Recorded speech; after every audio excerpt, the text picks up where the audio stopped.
Fala aí, galera, seja bem-vindo no ar canal Perguntas, com mais uma história de brasileiros. Hoje vai ser de brasileiro, história de sucesso. E hoje estou aqui com a minha amiga Renata. Seja bem-vinda, Renata, tudo bem? Tudo ótimo, obrigada pela oportunidade de estar aqui contando a minha história. Hoje eu aprendi que a Renata acorda cedo pra ir pra academia também, né, Rê? Sim, todo dia acordo 4h30. 4h30 meu despertador começa. Mas na verdade eu só vou às 5, 5h15, 5h20. Cada dia tem um horário, porque é quando eu consigo sair da cama. Eu imagino, o importante é a disciplina de ir, porque é difícil, né, no começo. Mas eu já tenho essa rotina desde o Brasil. Então acho que eu comecei com essa minha rotina sempre de manhã, desde 2015. Eu acordava às 5 horas da manhã, eu ia para academia, mas só que no Brasil eu tinha, acho que uma estrutura a mais por trás que me ajudava, que era um incentivo. Eu tinha professores que me esperavam, eu tinha minha mãe que ia comigo para academia todo dia de manhã também, que passava, buscava ela e a gente ia para academia, então era diferente. Aqui, quando você tem que tomar, mesmo, estou aqui há um ano e meio eu vou para academia ainda às 5 da manhã. Então vamos lá, para quem não te conhece ainda, me fala de onde você era no Brasil, o que você fazia e por que você decidiu vir para os Estados Unidos? Sou paulista, sotaque não nega. Paulista, São Paulo, capital?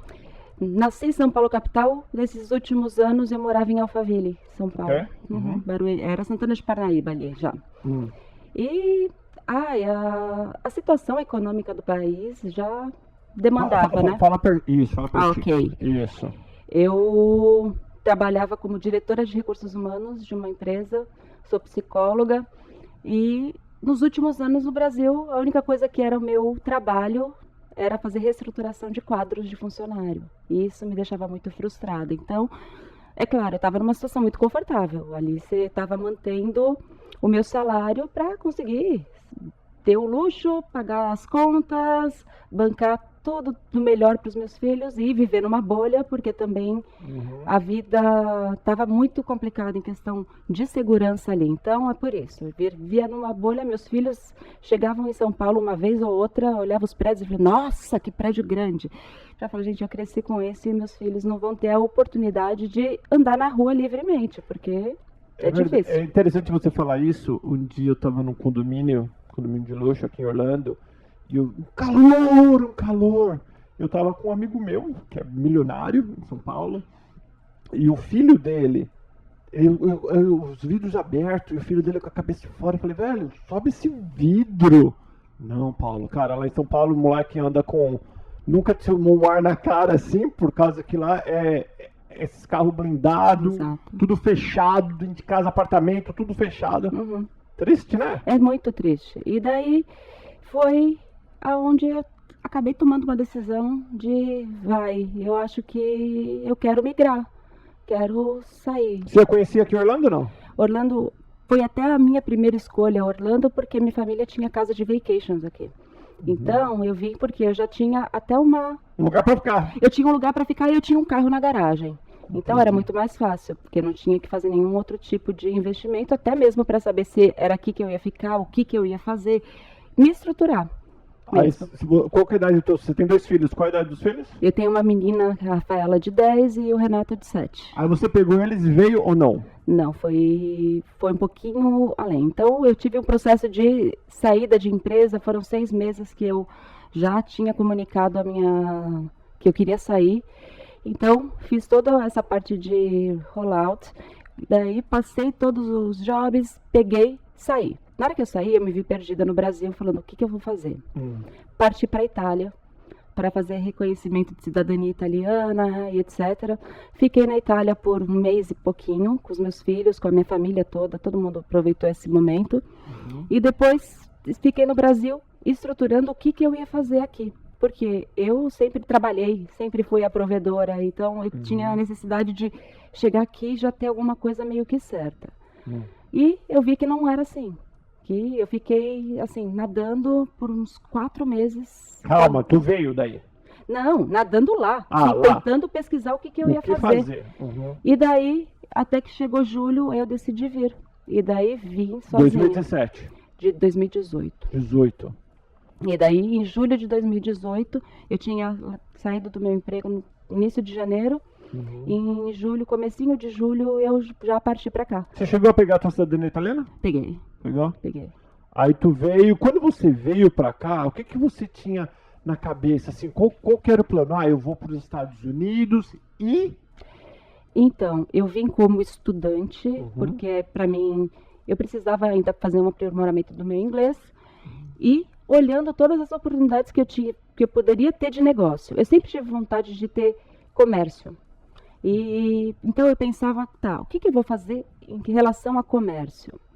Vou abrir uma loja de roupa? Eu falei, roupa não. A gente aqui, ainda mais aqui nos Estados Unidos, você tem várias ofertas, É muito barato, né? Aqui. é muito barato e assim, os brasileiros vêm de lá para cá para comprar. Eu vou vender alguma coisa, mesmo que seja uma peça exclusiva brasileira aqui, não vale. Uhum. Então, comecei a olhar todos os tipos de business. Pensei em franquia. Virei e falei, franquia, eu não vou conseguir colocar o meu toque, eu não vou poder ter a criatividade. Eu gosto de tudo ser bem personalizado, ter a minha cara ali atrás. E eu tive uma oportunidade, conheci uma pessoa que se tornou meu sócio no início. Uhum. E era aquilo, na hora que eu cheguei, até num ponto comercial que hoje está localizada a minha loja, era aqueles mercadinhos sujos que até quando a gente começou a reforma, a gente achou rato. Nossa, No então peraí, teto. então você estava aqui, mas essa pessoa era namorada, alguma coisa não? Não, não era. Não, você Não. conheceu uma pessoa, falou, Ele é amigo de um amigo meu Tá. aqui. Uhum. aí só pra eu entender. Uhum. Aí falou, vamos abrir uma coisa junto? Ou ele já tinha ideia do mercado, ou você já tinha ideia? Ele já tinha ideia do mercado, a gente sentou para conversar algumas vezes. E daí eu virei e falei, tá, vamos pensar como que é o investimento. Pensei, me estruturei e virei e falei, tá bom, eu vou aplicar um capital nisso. E ele aplicou igual ou... Então, aí que vem a história. Ah, Daí, é claro, e eu sei que todo mundo sempre falou pra mim, nossa, Renata, toma cuidado, brasileiro quando cuidado chega com o na brasileiro, é isso América aí. é um problema. Mas o meu caso foi muito ao contrário. Eu só tive brasileiro que só me apoiou, me acolheu e me ajudou. Olha só. E de quem eu tomei assim um golpe, que tanto que todo mundo fala, minha contadora falou, ela virou e falou, ó, você deu um cheque em branco. Putz, E o que você fez exatamente? Explica pra nós. que foi assim, vamos fazer esse mercado. Vamos fazer o mercado. Eu já vi o ponto, tinha visto, ele já entrava lá como se ele fosse realmente o dono. E não era verdade. Então ele usou o meu dinheiro para ele comprar um imóvel. Vocês criaram o mercado ou o mercado já existia? Que Era você um falou que tinha mercado, rato? é um mercado que já existia, só que já estava assim, falido, caído, tanto que a gente criou. Porque não é mais o que era. Agora é uma outra coisa, tem uma outra proposta, quer dizer, desde o início tinha uma outra proposta. E depois ele usou o meu dinheiro, comprou o imóvel, no nome dele, claro. E não tive inventário inicial, meu inventário era muito pequeno. E Peraí, qual imóvel que ele comprou? o imóvel que hoje está localizado na minha loja. O nome dele só. Uhum. Com o teu dinheiro. É. Que é o Times Square Uhum. Metro West. Exato. E ele tá lá ainda longe com você? Não, porque eu tive que desenrolar. A gente começou, com muito pouco inventário, então, assim, era difícil. Eu passava dia e noite trabalhando eu fazia tudo na loja. Quem começou o negócio mesmo, quem estava ali desde o dia -1 era eu, não, ele não estava. E eu tinha que fazer de tudo. Então, eu era responsável por fazer compra, eu era responsável por pagar fornecedor, eu era responsável por banco, eu era responsável por funcionários, eu era responsável por todo o management daquilo e ainda pagava aluguel. Putz. Daí, e pagava aluguel e não tirava salário. Então, começou a ficar uma situação que para mim Sim. estava muito desgastante, porque foi muita coisa que foi oculta, mas foi aquilo que todo mundo me fala. Você deu um cheque em branco porque você acreditou. Eu acho que assim, fui de boa fé.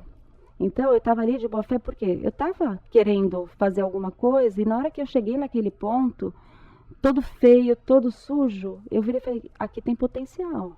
Aqui é um lugar que eu quero estar. Eu me senti em casa ali, assim, até hoje. Hoje é mais do que nunca, né? Hoje eu Sim. falo que só falta colocar um colchãozinho no chão e ficar por lá mesmo, porque é totalmente isso. Então, mas assim, foi o planejamento, daí a gente teve reforma, tudo isso foi o toque meu. Então, eu escolhi cada coisa que está ali dentro da loja, até desde parede, porque daí foi uma reforma grande, que de trocar de toda a parte do teto, todo o sistema de ar-condicionado, troquei tudo. A gente teve um trabalho bastante grande e depois atrás de licenças, atrás de tudo que precisava. Uau. Foi assim. Então você nem chegou a trabalhar de faxina, você não no mercado sim, mas falando para fora, você não trabalhou em nenhum outro lugar aqui nos Estados Não. Unidos sem ser lá. Não, eu sempre trabalhei para aquele lugar, porque depois que eu cheguei, 2 meses depois eu já estava engatilhada nisso.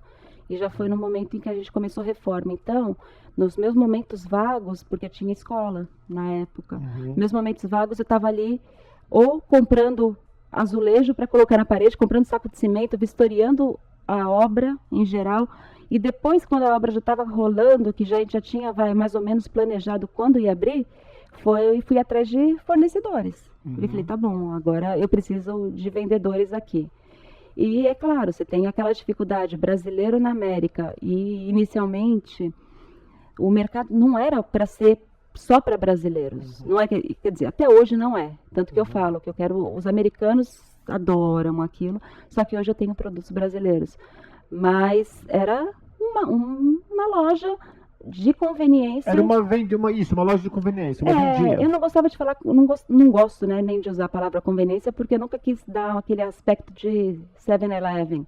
Mas era um mercado de proximidade. E, então, eu tinha que ter contato com Coca-Cola, com Frito-Lay e uma brasileira ali. Tá. Com inglês ruim. Com inglês ruim. Os caras não me davam a menor. Mas assim, a chata, persistente, e eu fui abrindo esses mercados. Tanto que hoje eu tenho uma ótima parceria com todos os fornecedores, tanto americanos quanto brasileiros. E teus filhos?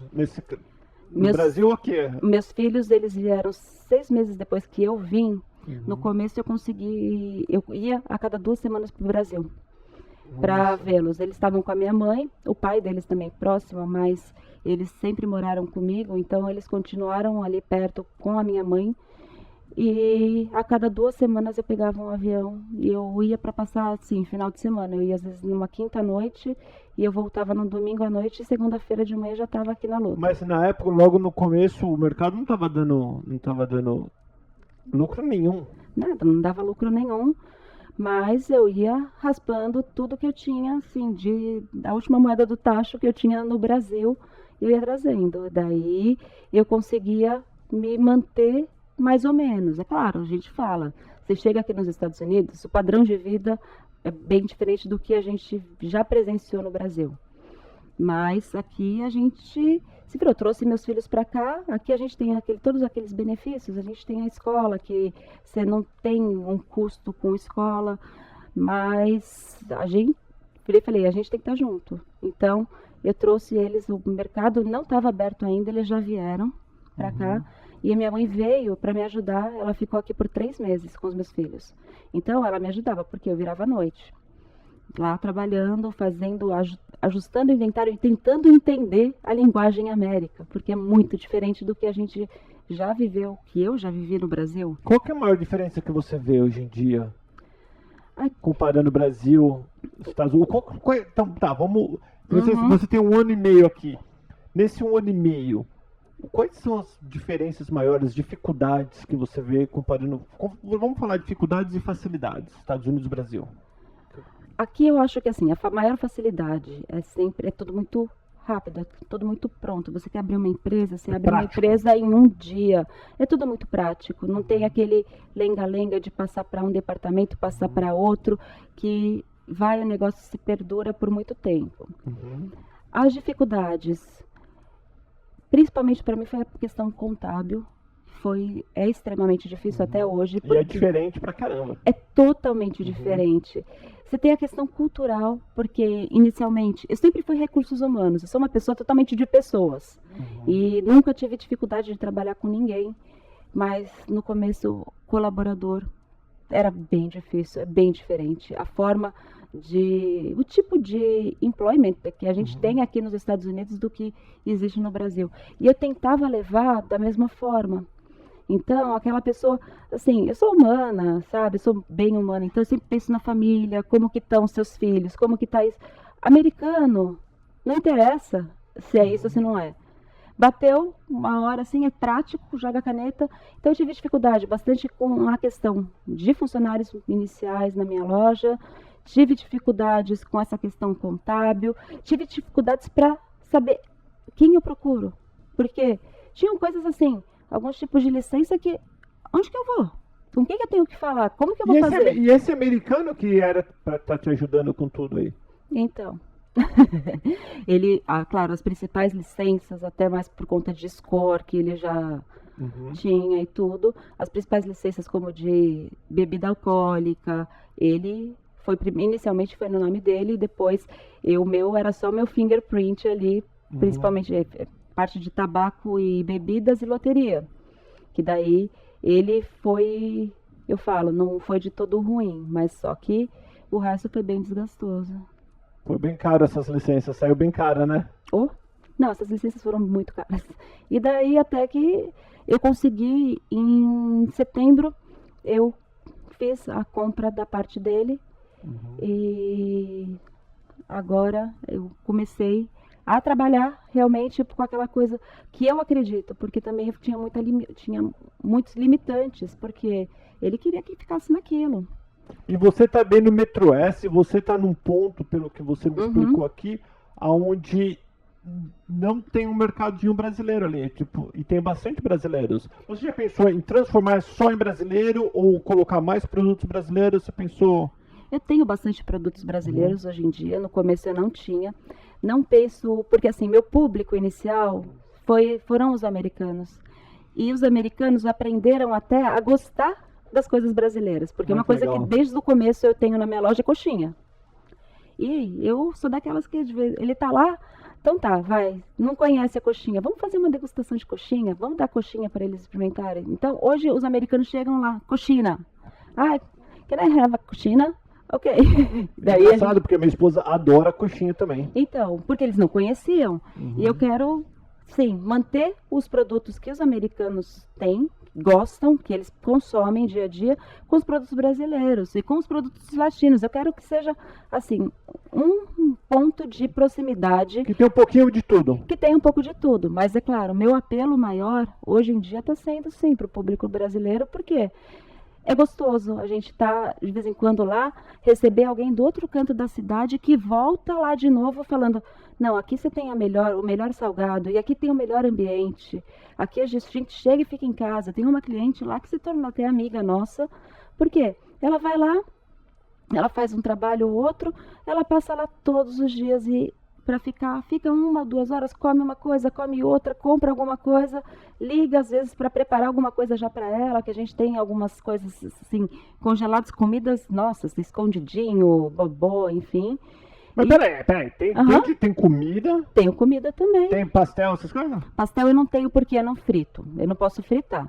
Eu tenho tudo que eu posso fazer, assim. Como faz a coxinha? Não feita a coxinha? A coxinha, eu tenho uma equipe bastidor traz que faz a coxinha e me entrega a coxinha fresquinha, e a coxinha é maravilhosa. Então, meus salgados, porque lá eu não posso ter fritura. E comida congelada? As comidas, eu tenho comidas congeladas, mas todos os sábados nós temos feijoada fresca. Então preciso ir lá comer essa feijoada, que eu ainda estava conversando com a Renata agora. Eu falei, poxa, Renata, eu preciso ir lá conhecer o teu mercado, que eu moro aqui. Tantas coisas acontecem. Quanto tempo tem o mercado? 1 ano? Vai fazer 1 ano no próximo mês. E como que você divulga? Lembrando, pessoal, você que está ouvindo, eu vou pedir para ela falar o endereço, mas se você está assistindo, ou de qualquer forma, nós vamos deixar na descrição do podcast ou do YouTube, onde você estiver vendo ou ouvindo este vídeo, todas as informações do mercado Times Square. Metro-Oeste. Metro-Oeste. Uhum. Metro-Oeste. Tá. Uhum. Como que você faz a divulgação? Como que as pessoas te encontram? Olha, tem muito boca a boca, Uhum. mas tem bastante a nossa parte de mídias sociais. E agora, já com mais capital, com mais respiro, com mais fôlego, a gente já está com flyers que a gente vai distribuir ali para a comunidade. Eu participo de alguns grupos de brasileiros, e assim, sempre fui uma pessoa muito quieta, muito reservada, e eu falo que agora, assim, você dá a sua cara, né? Uhum. E eu viro e falo, aquilo ali é meu, é minha cara, é o meu jeito, é o meu estilo. Então, eu participo de vários grupos e que eu vou lá, eu convido as pessoas para irem, vamos fazer um happy hour ali, vamos divulgar. E daí as pessoas, eu percebo que muitos, eu tenho aqueles clientes que são leais. Então, a gente até agora criou um Rewards Program, que daí tem um Legal. cartãozinho que a cada $100 que o cliente gasta, ele pega $10 de volta em produtos da loja. Olha, muito bom, 10%. 10%, então. Uhum. E daí, porque a minha rotatividade é sempre, os clientes vão e voltam. E eles falam, tem vários lugares brasileiros, tanto que eu falo, não quero competir com ninguém, eu acho que a gente tem espaço aqui para tem, todo pra mundo, todo mundo. e cada um tem o seu jeito, mas assim, um jeitinho com o meu charme lá, assim, o charme da Times Square, aqui em Orlando eu ainda não conheci, quer dizer, não conheci nos Estados Unidos em geral, no Brasil a gente vê, mas aqui não. Qual que é o endereço da Times Square para quem quiser dar uma passada lá? Ok, é 6401 Times Square Avenue, Metro-Oeste. A suíte é suíte 18. Fica dentro de um mallzinho. Muito, e é fácil de ver, tá ali logo ali na frente? Ele fica na entrada do condomínio Hamptons. Então, pegando para entrar para o Hamptons, é a última loja ali. A gente tem a sinalização, tem a placa em cima, tem tudo fácil que a pessoa consegue se localizar. Renata, para a gente terminar, que o nosso tempo estourou, para brasileiro que está pensando em vir para os Estados Unidos e talvez ou empreender, ou sei lá, ou vir para trabalhar, qual a tua experiência? O que você está achando até agora nesse ano e meio? O que você falaria para quem está vindo agora? Eu falo, sim, se programa, venha com coragem, mas tem que ter uma programação prévia, e tem que conseguir achar pessoas aqui que confiem. Então vem, já vai direto para um contador, tenha um advogado legal, que para não ter nenhum tipo de problema de assim, ser passado para trás ou confiar muito nos outros. E tem que ter uma ajuda profissional sim por trás para que dê tudo certo. Mas assim, eu falo, a gente aqui trabalha muito, mas só que você vê uma recompensa. Você sai na rua com o seu vidro aberto, tem uma liberdade, deixa seus filhos brincarem na rua de bicicleta. Eu falo, isso aí é o que mais me motiva cada dia mais a estar aqui. E a adaptação dos teus filhos? Estão indo bem para a escola? Não, tranquilo, eles falam inglês hoje em dia melhor do que eu. Minha filha me corrige às vezes. Muito legal, muitíssimo obrigado, Renata. Lembrando, Obrigada, todas as informações da Renata, da Times Square, está na descrição do vídeo ou do podcast, onde você estiver vendo ou ouvindo a gente, você vai poder encontrar. Beijão, e eu vou passar lá para experimentar essa coxinha, hein? Legal. Beijo, tchau, tchau. Tchau.